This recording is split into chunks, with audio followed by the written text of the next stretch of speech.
वृंदावन के श्री काठिया बाबा जब आए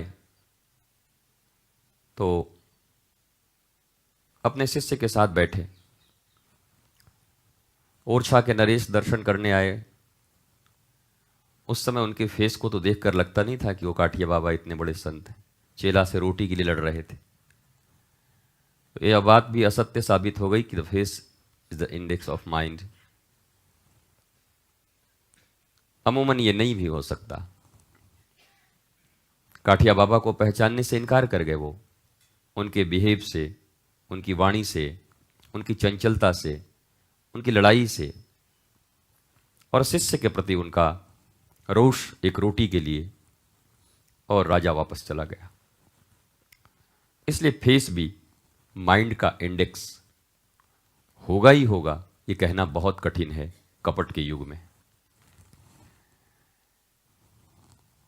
क्योंकि भीतर विष भरा हुआ भी हो तो मुख तो चंद्रमा जैसा लोग बना के रखते हैं। पुराने जमाने में विषकन्या कही जाती थी। चेहरे इतने सुंदर हुआ करते थे, हाव भाव इतना सुंदर हुआ करता था, उनके लटके झटके इतने असज्जन की तरह हुआ करते थे, और मैं कहूं एकदम सती की तरह कि कोई भी धोखा खा जाता था। और फिर अपने विष के प्रभाव से वो राजा को, सैनिकों को मार डालती थी। इसलिए फेस माइंड का इंडेक्स हो ही, यह जरूरी नहीं है। आप चाहें तो अभ्यास के द्वारा इसे छुपा सकते हैं। आईने के सामने एक दिन अभ्यास कर लो, भीतर से नफरत होने के बाद भी प्रेम का चेहरा बनाने का, वो बन जाएगा। अभ्यास अगर तगड़ा हो। और आप फिल्मों में देखते ही हैं, एक नंबर के लोभी, कामी, भ्रष्ट लोग, और कैसे ईमानदार का रोल कर लेते हैं।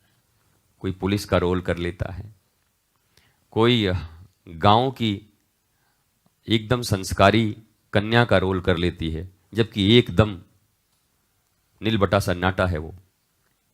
उसके बाद भी गांव की लड़की का रोल कर लेती है। और जो सचमुच की गांव की कन्या है, सीधी सादी, वो भी चक्कर खा जाते हैं कि इतनी सीधी मैं भी हूं कि नहीं। तो face is the index of mind, ये नहीं हो सकता। या आप अपने एक्टिंग से बदल सकते हैं, आप अभ्यास से इसे बदल सकते हैं।